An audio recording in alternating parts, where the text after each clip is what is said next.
Hello everyone, good morning. My name is Vanshika Saxena. Your first lecture is on basics for integrated pest management. As you can see on your screen, आपको नीचे कुछ questions दिख रहे होंगे number wise, जिससे आपको इस subject का एकदम क्लियर पता चलेगा कि आपको एक्चुअल में क्या पढ़ना है सब्जेक्ट में। तो फर्स्ट क्वेश्चन है what is a paste. So here it is, in a wide sense, pest may be defined as any organisms which harms or causes damage to man directly or indirectly is called a pest. ये paste की वो definition है जो हम बचपन से पढ़ते आ रहे हैं। हर छोटी से बड़ी से बुक्स में ये डेफिनेशन पेस्ट की प्रेजेंट होती है। लेकिन अगर एग्रीकल्चर की टर्म्स में बात करें तो पेस्ट ऐसे ऑर्गेनिजम्स होते हैं, ऐसे जंतु होते हैं जो हमारी क्रॉप्स की, मेन क्रॉप्स जो होती है या हमारी जो फसल होती है फार्म की, उसको quantitatively as well as qualitatively damage करता है। मतलब उसकी क्वांटिटी में डिक्रीज़ आएगा, उसकी क्वांटिटी डिक्रीज़ होगी, ठीक है, और उसमें जो उसकी क्वालिटी होगी क्रॉप की वो भी डिक्रीज़ होगी। अब इसके कुछ एग्जांपल्स दिए हुए हैं, आप देख सकते हैं अपनी स्क्रीन्स पे। पेस्ट के एग्जांपल्स हैं इंसेक्ट्स, माइट्स, वीड्स, फंगस और डिफरेंट पैथोजेंस भी आ सकते हैं पेस्ट में। सेकेंड क्वेश्चन पे आते हैं। सेकेंड क्वेश्चन है हमारा what is integrated pest control. अब जब आप ये सब्जेक्ट पढ़ेंगे इंटीग्रेटेड पेस्ट मैनेजमेंट, तो ऐसे बहुत सारे टर्म्स आएंगे जो टर्म्स अगर हम पहले नहीं पढ़ेंगे तो हमें आगे समझ में नहीं आएंगे। इसीलिए उसके लिए आपके लिए ये लेक्चर प्रिपेयर किया गया है ताकि आगे आपको कोई डाउट या प्रॉब्लम ना आए। तो सेकंड है ये आईपीसी। अब ये इंटीग्रेटेड पेस्ट कंट्रोल क्या होता है। जब हम किसी पेस्ट को कंट्रोल करने के लिए दो या दो से ज़्यादा केमिकल्स का यूज़ करते हैं तो उस प्लांट को, उस सिस्टम को करने के तरीके को बोलेंगे integrated pest management, as you can see the definition. Third question पे आते हैं। थर्ड क्वेश्चन है हमारा इंटीग्रेटेड पेस्ट मैनेजमेंट, जो कि हमारा सब्जेक्ट भी है। तो इंटीग्रेटेड पेस्ट मैनेजमेंट आखिर होता क्या है, आप डेफिनेशन देख सकते हैं। It is an approach based on sound ecological knowledge that utilizes all possible control strategies to manage pest population below the economic injury level that do not cause economic loss. Basically IPM एक ऐसी subject है, एक ऐसी stream है, एक ऐसा branch है agriculture का, एक ऐसा सब्जेक्ट है जिसमें हम पेस्ट को, हमारे की पॉपुलेशन को कम करने के लिए हम क्या क्या स्ट्रैटेजीज़, क्या क्या टूल्स, क्या क्या उसके मैनेजमेंट, क्या क्या उसके कंट्रोल या मेजर्स का यूज़ करते हैं, ये सब हम पढ़ेंगे आईपीएम में। और जिससे इकोनॉमिक लॉस कम हो, इकोनॉमिक लॉस कम होगा तो जो क्वांटिटी होगी और क्वालिटी होगी क्रॉप की वो भी इंक्रीज़ होगी। बस यही होता है। अभी इतना ही काफ़ी है। आगे इसको और ब्रॉडली नेक्स्ट लेक्चर में आपको बताया जाएगा कि क्या क्या स्ट्रैटेजीज़ हैं और क्या क्या इसमें हम टूल्स का यूज़ करते हैं। अब फोर्थ क्वेश्चन पे आते हैं। फोर्थ क्वेश्चन है पेस्ट आउटब्रेक क्या होता है। What is pest outbreak. As you can see on your screen, pest outbreak is an explosive increase in population of a particular species that occur over a short period of time। कुछ paste की ऐसी species होती हैं, अभी आपके लिए आगे एक नई वीडियो आएगी जिसमें आपको पेस्ट, अलग अलग टाइप्स के पेस्ट जो हमारी क्रॉप को इफ़ेक्ट करते हैं, अलग अलग फैमिलीज़ के, और कितना करते हैं ये भी आपको बताया जाएगा। लेकिन अभी आप ये देखिए कि आउटब्रेक, पेस्ट आउटब्रेक होता क्या है। कोई पेस्ट हमारी क्रॉप की या हमारी जो फसल है उसको इस प्रकार से नष्ट करे कि वो कुछ थोड़े टाइम में हमारी फसल को पूरी तरीके से नष्ट कर दे, और उसका बहुत ज़्यादा पॉपुलेशन, नंबर ऑफ़ पॉपुलेशन जो इस स्पीशीज़, किसी भी स्पीशीज़ की पेस्ट का अटैक करे, उसे बोलेंगे पेस्ट आउटब्रेक। आप एग्जाम्पल देख सकते हैं।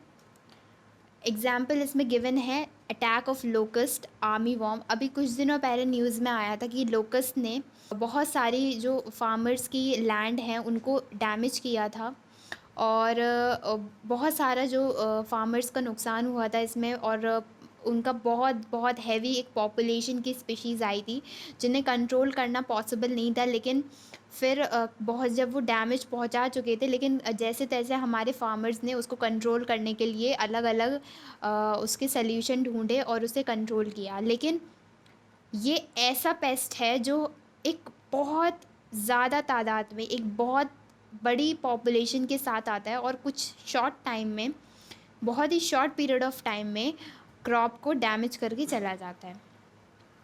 अब हम अपने फिफ्थ क्वेश्चन पे आते हैं। हमारा फिफ्थ क्वेश्चन है pest resurgence. Resurgence, pest रेज्यूरेंस,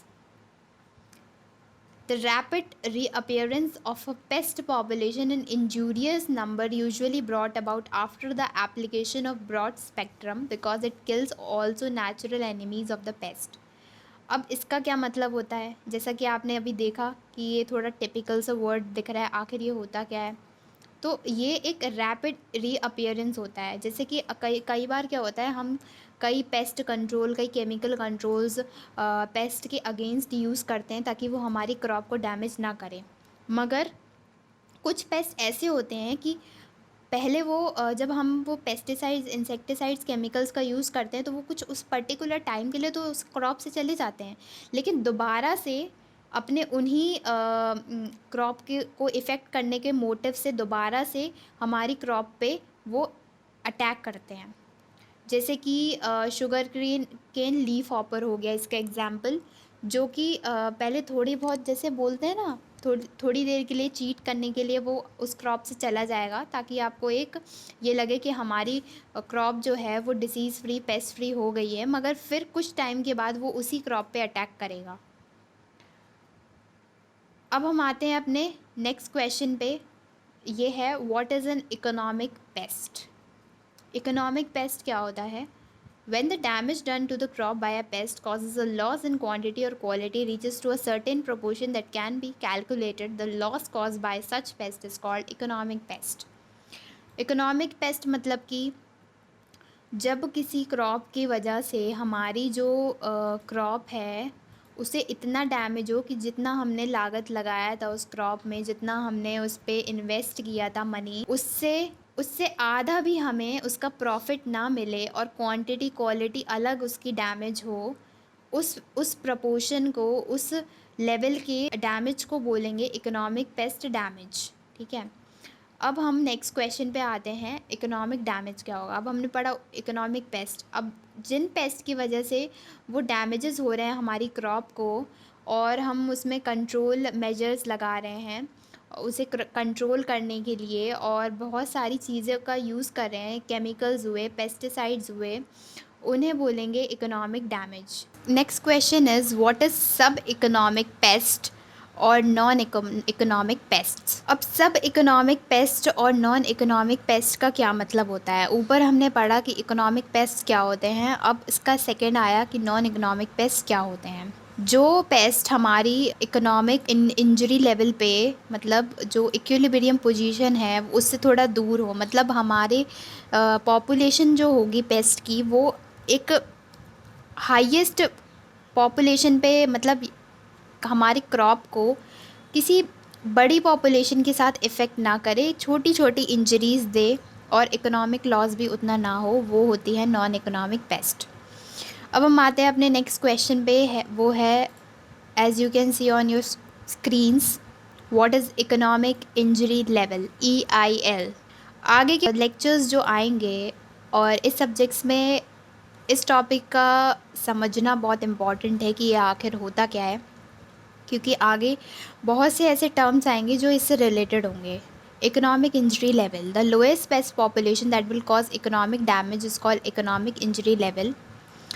economic injury level का मतलब होता है कि अलग अलग क्या होते हैं, पॉपुलेशन होती है क्रॉप की, अलग अलग पेस्ट की भी पॉपुलेशन होती है। सीज़न टू सीज़न हमारी जो क्रॉप होती है वो चेंज होती रहती है, एरिया टू एरिया हमारी जो क्रॉप है वो चेंज होती रहती है, क्लाइमेट टू क्लाइमेट हमारी जो क्रॉप है वो चेंज होती रहती है, क्योंकि 3 सीज़न्स की क्रॉप अलग अलग होती है। तो उसी बेसिस पर अगर विंटर की है तो कुछ अलग इफ़ेक्ट होगा क्रॉप पे, अगर समर की है तो कुछ अलग इफ़ेक्ट होगा, और अगर रेनी सीज़न की क्रॉप है तो उसका अलग इफ़ेक्ट होगा। तो इकोनॉमिक लेवल पे ये हमेशा वेरी करती हैं एक दूसरे से। कि कितना कितना इफ़ेक्ट हो रहा है पॉपुलेशन से पेस्ट की। अब हम आते हैं हमारे नेक्स्ट क्वेश्चन पे, जो है what is economic thresholds. Economic thresholds का मतलब होता है the pest density at which control measure should be taken to prevent the pass population to build up to economic injury level. कई बार क्या होती है, हमारी कई केमिकल्स पेस्टिसाइड्स का यूज़ करने पर भी जो पेस्ट होते हैं वो उनका कंट्रोल क्रॉप पर नहीं कर पाते हैं फार्मर्स या लैंड होल्डर। तो उसके लिए कुछ थ्रेशोल्ड्स या कुछ स्पेसिफिक पेस्ट कंट्रोल करने के लिए कुछ प्रिवेंशंस का, कुछ मेजर्स का यूज़ करते हैं, जो कि उस क्रॉप को डबल प्रोटेक्ट करेगी, डबल उस क्रॉप को प्रोटेक्ट करके उस पेस्ट से फ्री करेगी। उसे बोलेंगे economic threshold. So our next question is what is pest scouting, जिसे सर्विलेंस भी बोलते हैं। The watch kept on a pest for determination of population density, dispersion and dynamics is called pest scouting. A grower gets knowledge of pest population only through pest scouting, on the basis of which he may see that pest has reached economic injuries level or not. In other words, it is time to spray or not.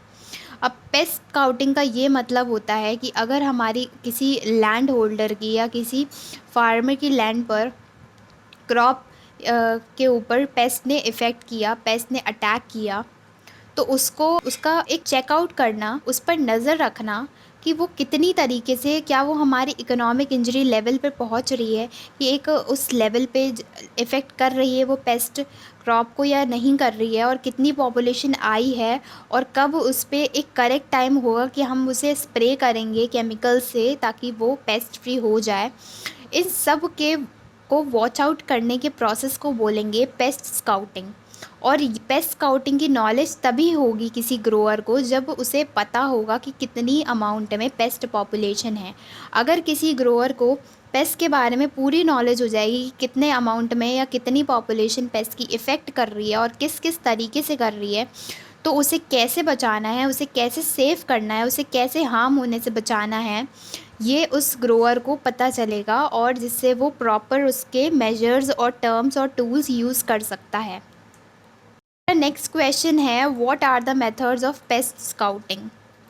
Paste scouting के different methods होते हैं। कुछ famous mention है यहाँ पर, मैरियोज method, diagonal method and zigzag method. आगे की वीडियोस में आप लोग ये देखेंगे कि ये मेथड्स होते क्या हैं, इनकी डेफिनेशन क्या है और उसको डिस्क्राइब कैसे किया गया है और इनके यूजेस क्या क्या हैं। अब हम आएंगे हमारे नेक्स्ट क्वेश्चन पे, जो कि है what is the paste complex. कई केसेस में क्या होता है, जैसे आप डेफिनेशन देख सकते हैं कि लिखी हुई है, मैनी केसेस पर्टिकुलर क्रॉप्स में be attacked by various insects and pathogen species which after that form interacting position which is known as pest complex. मतलब कभी कभी क्या होता है कि कुछ स्पीशीज़, कुछ इंसेक्ट्स की जो अटैक करती हैं क्रॉप पे, वो तो नोन होती हैं, लेकिन कुछ स्पीशीज़ और कुछ पैथोजन के अटैक की पोजीशन समझ में नहीं आती है कि आखिर उसने ये कौन सी फैमिली या कौन सी ब्रीड की स्पीशीज़ ने अटैक किया और क्या क्या कॉम्बिनेशन कर कर इसने कौन से पार्ट को डैमेज किया। कई बार इतनी कॉम्प्लेक्सिटी आ जाती है, तो उस केस में हम इन पेस्ट को बोलेंगे पेस्ट कॉम्प्लेक्स।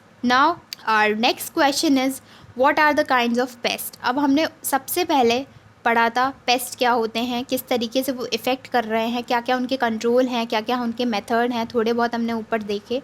अभी मैंने आपसे थोड़ी देर पहले बोला था कि हम आगे पेस्ट के बारे में बताएंगे कि कौन कौन से पेस्ट हमारी क्रॉप को इफ़ेक्ट करते हैं, उनके डिफरेंट काइंड्स क्या हैं। तो here it is mention, first है मेजर पेस्ट। मेजर पेस्ट क्या होते हैं, नाम से पता चल रहा है कि ये इंपॉर्टेंट होंगे, मेजर होंगे और कई क्रॉप्स में ये अपना अटैक करते होंगे। तो देख लेते हैं डेफिनेशन क्या है। Any pest which causes more loss to our crop it is marked as major pest. As you can see on your screens, जो हमारी क्रॉप को ज़्यादा से ज़्यादा नुकसान पहुँचाए, ज़्यादा से ज़्यादा हार्म करे, उन क्रॉप को हम, उन पेस्ट को हम मेजर पेस्ट की कैटेगरी में रखते हैं। इनके कुछ एग्जाम्पल्स दिए गए हैं, आप देख सकते हैं, कॉटन बॉलवॉर्म्स और शुगर केन बोरर्स। ये हमारी क्रॉप को 90% तक अटैक इफेक्ट करके छोड़ जाते हैं। फिर उसके अगेंस्ट हम अब कुछ कुछ मेजर्स, कुछ कुछ टूल्स का यूज़ करते हैं ताकि हम अपनी क्रॉप को इससे बचा सकें। अब नेक्स्ट पेस्ट का नाम है, वो आते हैं माइनर पेस्ट में। माइनर से पता ही चल रहा है कि थोड़ा बहुत डैमेज, स्लाइटली डैमेज जो करें उन्हें बोलते हैं माइनर पेस्ट।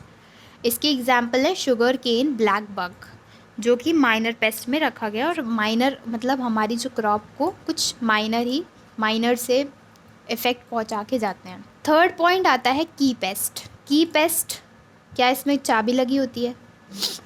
जी नहीं, इसका नाम की पेस्ट है क्योंकि इसका काम ही थोड़ा यूनिक सा है।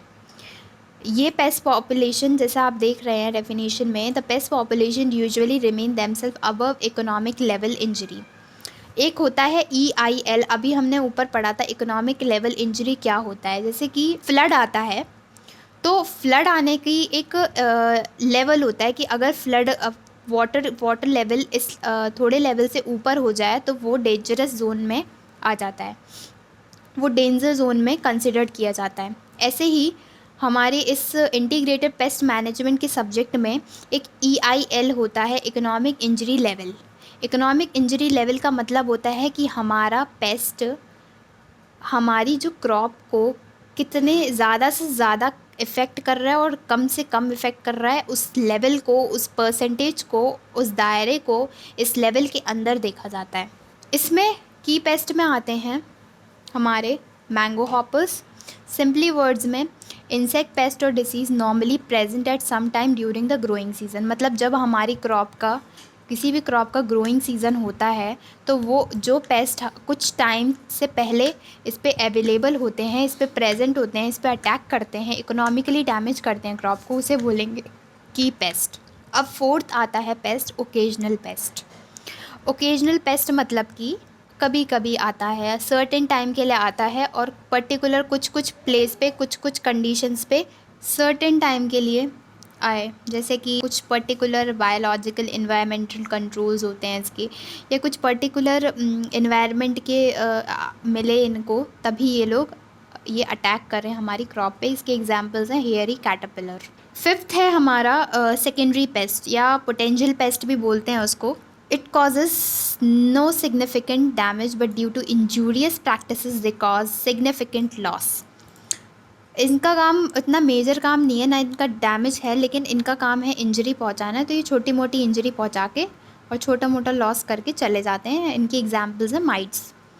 सिक्स्थ पेस्ट की कैटेगरी है माइग्रेंट पेस्ट। माइग्रेंट पेस्ट में जो मतलब कि एनवायरनमेंट देख के, टेम्परेचर देख के इधर से उधर माइग्रेट कर सकें, उन्हें बोलेंगे migrant pest. Migrant pest are non resistance of agro ecosystem that enter periodically for short period of time. कुछ शॉर्ट पीरियड ऑफ टाइम के लिए, मतलब इन्वायरमेंट के, जैसे अगर विंटर है तो अगर विंटर उनके लिए अप्रोप्रिएट है तो वो अटैक करेंगे, अगर उनके लिए समर अप्रोप्रिएट तो वो अटैक करेंगे। मतलब विंटर की, समर की या रेनी सीज़न या अपने क्लाइमेटिक जोन जो उनके लिए अप्रोप्रिएट होगा उसके अकॉर्डिंग ये शॉर्ट पीरियड के लिए हमारी क्रॉप पर अटैक करेंगे। इनके एग्जांपल्स हैं डेजर्ट लोकस्ट, और लोकस्ट के जो 4 ग्रुप हैं वो भी आते हैं, आगे बताए जाएंगे कौन से होते हैं, और आर्मी वॉर्म्स। 15 क्वेश्चन है हमारा, what are the types of pest control. अब हमने ये पढ़ लिया कि होता क्या है पेस्ट, ठीक है, कैसे कैसे इफ़ेक्ट करता है, कितने कितने टाइप्स के पेस्ट हैं। अब उन्हें कंट्रोल करने के लिए कुछ टाइप्स हैं, वो आप देख सकते हैं। पहला है नेचुरल कंट्रोल, दूसरा है आर्टिफिशियल कंट्रोल। नेचुरल कंट्रोल का मतलब होता है is a collection action of environmental factor that is physical, biotic, that maintain number of pest population within certain upper and lower limits over a period of time। अब natural control बिल्कुल natural है कि जैसे कोई environmental hazard हो गया, या फिर कोई फ्लड आ गया, या फिर इन्वायरमेंट के वजह से पेस्ट की पॉपुलेशन कम हो गई, ज़्यादा हो गई, तो वो नेचुरल कंट्रोल की कैटेगरी में आएगा।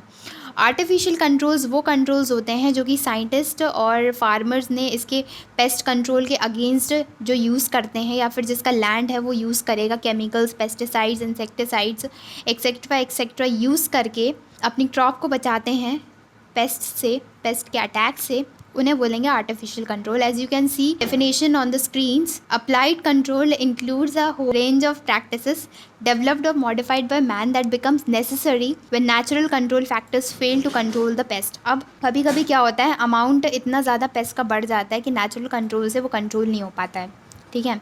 जैसे जैसे ह्यूमंस की पॉपुलेशन भी डे बाय डे इंक्रीज़ होती जा रही है, वैसे वैसे पेस्ट की पॉपुलेशन भी डे बाय डे इंक्रीज़ होती जा रही है। लेकिन कभी कभी क्या होता है कि नेचर में कुछ चीज़ें डिसाइड होती हैं और कुछ चीज़ें डिसाइड नहीं होती। कभी कभी नेचर कुछ चीज़ों को खुद कंट्रोल करता है, कुछ चीज़ें मैन मेड्स होती हैं या फिर कुछ केमिकल्स की मदद से उन्हें कंट्रोल किया जाता है।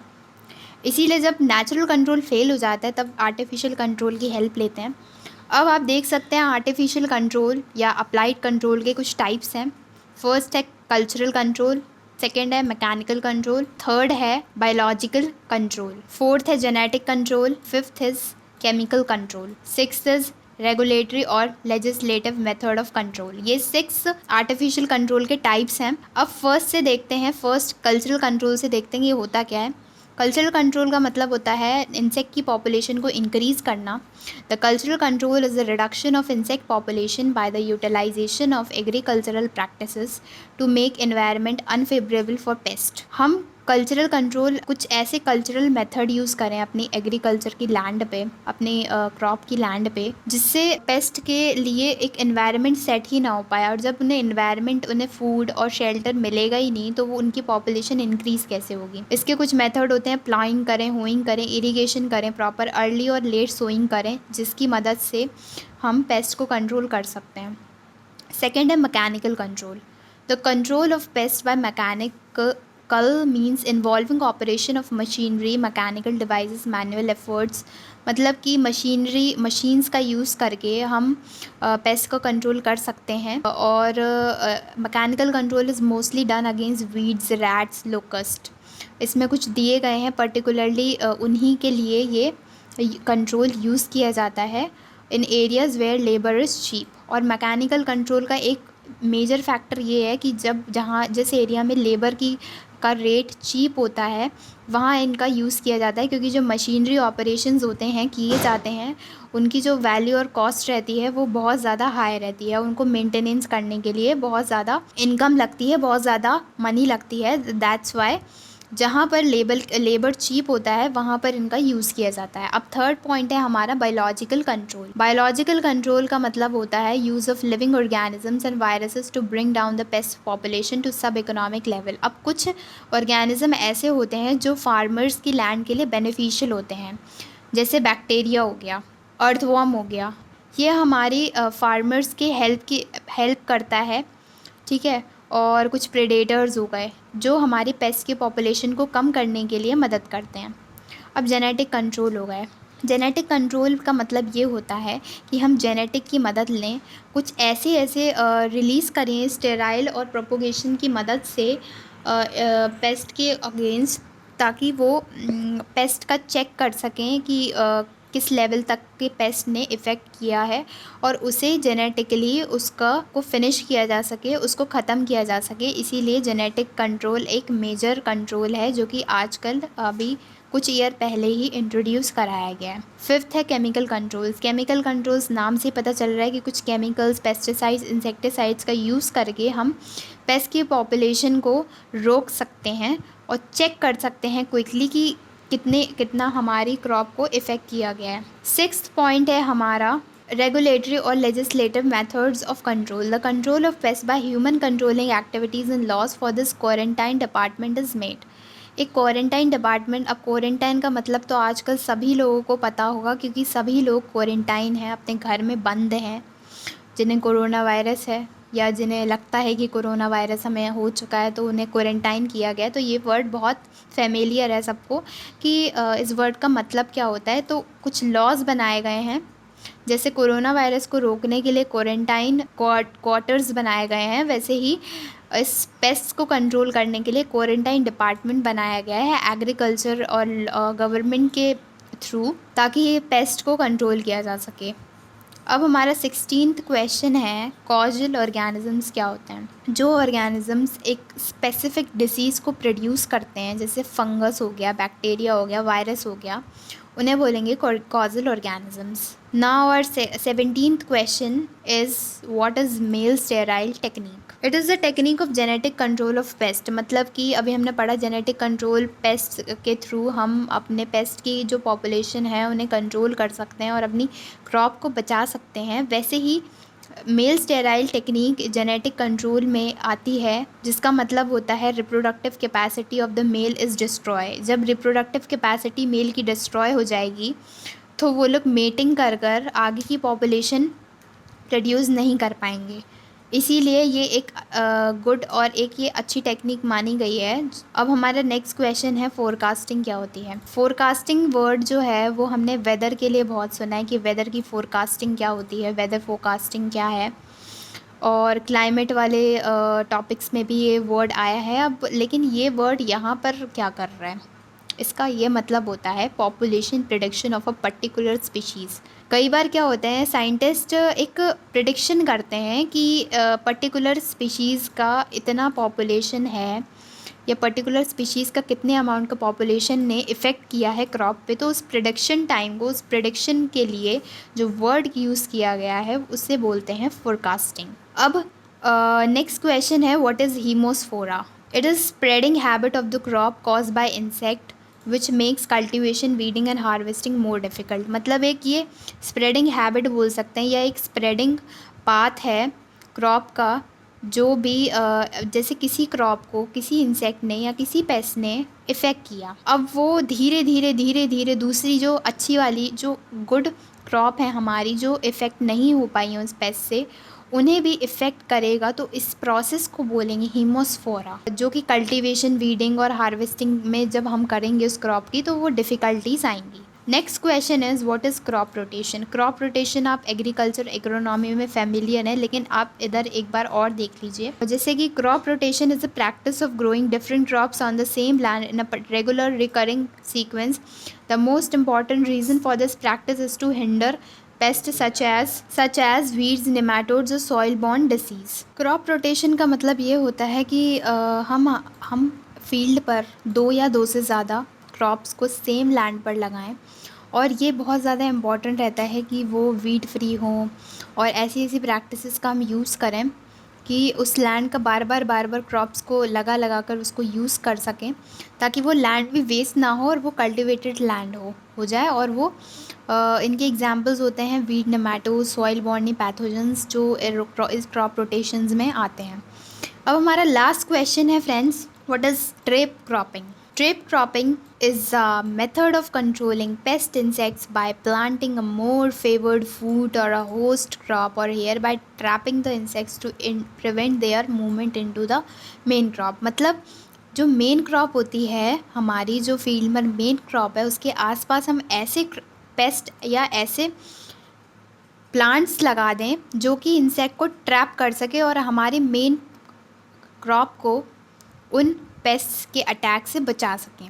हम हमारी जो मेन क्रॉप है उसके आसपास ऐसे ट्रैपिंग वाले प्लांट लगा दें या ऐसे ट्रैपिंग वाले ट्रीज़ या फिर कुछ ऐसा लगा दें जिससे वो हमारे जो पेस्ट हैं वो हमारी क्रॉप को इफ़ेक्ट ना कर सकें और उन्हें डैमेज ना कर सकें, ताकि वो सेफ़ रहें। सो गाइज़, आई होप आपको ये टॉपिक, आज का लेक्चर समझ में आया होगा। अगर आपको ये पसंद आया तो मेरी वीडियो को लाइक और सब्सक्राइब करिए और प्लीज़ बेल आइकन पे क्लिक कर दीजिए ताकि आने वाली वीडियोस के लिए आपको पता लग जाए। और हम हमारे नेक्स्ट लेक्चर में इसके आगे का टॉपिक डिस्क्राइब करेंगे कि आगे इसका नेक्स्ट टॉपिक क्या है और इंटीग्रेटेड पेस्ट मैनेजमेंट में और हम क्या क्या पढ़ते हैं। So thank you so much.